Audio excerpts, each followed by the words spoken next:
Welcome to the English Effect. Today, we are tackling a visceral, literally panic-inducing experience. You know the one. Being completely trapped in a conversation. Your smile is completely frozen, your eyes are frantically darting around looking for an exit, and your brain is just screaming, "How do I get out of here without sounding like a total jerk?" So, have you ever been stuck in a chat that simply would not end? You absolutely know the feeling. You're standing there, desperately calculating the social physics of escaping without somehow ruining your professional reputation. Well, guess what? You aren't alone. A fascinating Harvard University study actually found that conversations almost never end when both partners want them to. Basically, usually, someone is trapped. Researchers call this conversation purgatory, which is that agonizing state of waiting for someone, anyone, to throw you a rescue line. But today, you're not waiting anymore. We're going to dive right in, and I'll teach you the exact English phrases to protect your energy and keep your credibility 100% intact. Real quick, before we get into the strategies, make sure to download the free PDF Vocabulary Companion Workbook linked down in the description. It's packed with exercises to really boost both your English fluency and your practical social skills. Go ahead and grab that, and stick with me until the very end for our final vocabulary review. Okay, Section 1, the physical getaway, exiting gracefully. Let's do a quick inside the lesson moment here. We really need to understand why standing completely still is a massive conversational trap. When you just freeze up, your body language is literally telling the other person you're available for the next 40 minutes. We have to change that before you even open your mouth. Body language expert Vanessa Van Edwards recommends these 4 subconscious exit cues. First, shift your weight away. Second, angle your feet toward the door. Third, open your body. And fourth, smile and nod. This visually demonstrates to the other person that you're gently preparing to depart. Now, what's really interesting about this slide is how we can pair that physical movement with some highly effective neutral phrasal verbs. To wrap something up simply means to finish or conclude, and to let someone go is this beautiful, polite, face-saving exit. I want you to try saying these out loud with me right now. Ready? Let's wrap up. And I know you're busy, so I'll let you go. Excellent. But hey, beware of this really common mistake, the credibility trap. This is when you use a totally fake excuse, claiming you're in a massive rush, but then you get caught chatting just 5 feet down the hallway. Your excuse is immediately exposed, and honestly, you just end up looking totally disingenuous. So if you're intercepted while walking, try conversation guru Deborah Fine's brilliant walk with me strategy. Just say, "Walk with me, I'm heading to the office right now." By actively inviting them along, you keep your physical momentum moving toward your exit, keeping your credibility intact, all while remaining perfectly polite.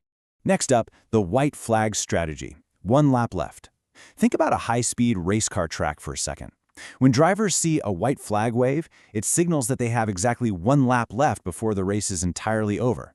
Well, ending a conversation graciously works the exact same way. This brilliant bridge question structure has 3 crucial parts. First, you acknowledge what they're saying. Second, you state your exit plan, like needing to grab a drink. And third, you offer a final question. So it sounds like this. I need to go grab a drink, but before I do, what was the absolute highlight of the trip? See what you did there? You give them the floor one last time, which makes your exit directly afterward feel completely natural. Moving on to surviving family interrogations. Look, we all know the holiday dinner table is basically a battlefield. Setting blunt, strict boundaries with nosy relatives can sometimes feel just a little bit too harsh, right? So, instead of being overly blunt, use witty comebacks. Let's say Aunt Sarah asks, "When are you getting married?" You can just enthusiastically reply, "Actually, next week. Didn't you get the invite?" It's hilarious, and these witty comebacks immediately turn the tables. They inject humor to alleviate tension and, most importantly, shift the spotlight completely away from yourself. But what if humor just isn't quite appropriate for the moment? Well, here's a quick did you know fact for you.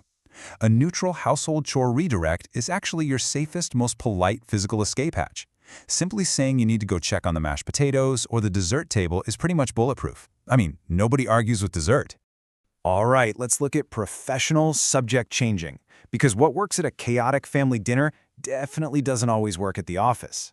Dropping witty, sarcastic comebacks to your colleagues could seriously kill your career. So instead, you really need to master the delicate art of graceful subject changing. Imagine a coworker tries to drag you into some toxic office gossip about a team reorganization. You can use a linguistic face-saving technique to safely redirect the chat. You acknowledge the topic, but you pivot instantly. Like, speaking of the platform team, have you seen the impressive new demo they shipped? Boom. You politely bypass the gossip and move right onto safe, productive ground. Now, navigating all these subtle social cues, especially in a second language, heavily spikes your cognitive load. That's the total mental effort being used in your working memory. To help manage this, use a bridge phrase. That's a short transition connecting topics like speaking of. Here's a pro tip. Pause for exactly half a beat after using a bridge phrase. It gives your brain a crucial microsecond to rest and catch up.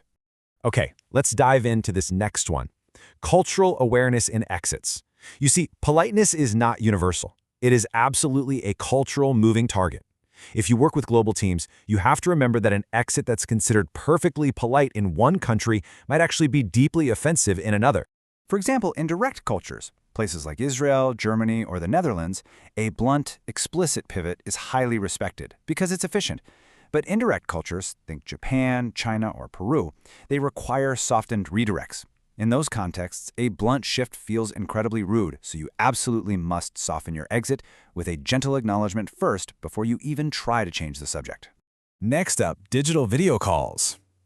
The digital wilderness where the mute button remains undefeated. The rules definitely change when you're on screen. If someone's connection gets choppy, bluntly telling them, hey, your internet is bad, honestly just comes across as a completely unnecessary professional slap in the face. Instead, try using this polite phrasing.